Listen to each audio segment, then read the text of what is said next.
যখন কান্না করি, এই কান্না করলে কি আমাদের মন হালকা হয়? এর কোনো কি বৈজ্ঞানিক ভিত্তি আছে?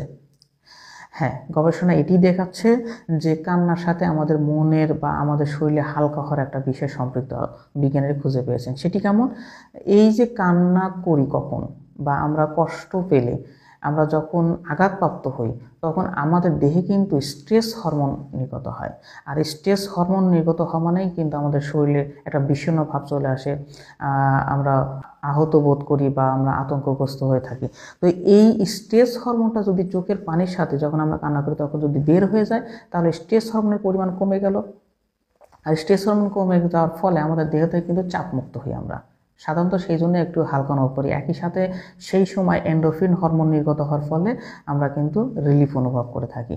সুতরাং চোখে কান্না করার সাথে আসলে মনের হালকা হওয়ার একটা বিষয় আছে। আমাদের মুরব্বীরা কিন্তু জেনে হোক না জেনে হোক কিন্তু কথাটা কিন্তু বলে থাকে যে কান্না করছে করুক, তাতে হালকা হবে, এবং বৈজ্ঞানিক ভিত্তি আসলে এর ক্ষেত্রে পাওয়া গেছে।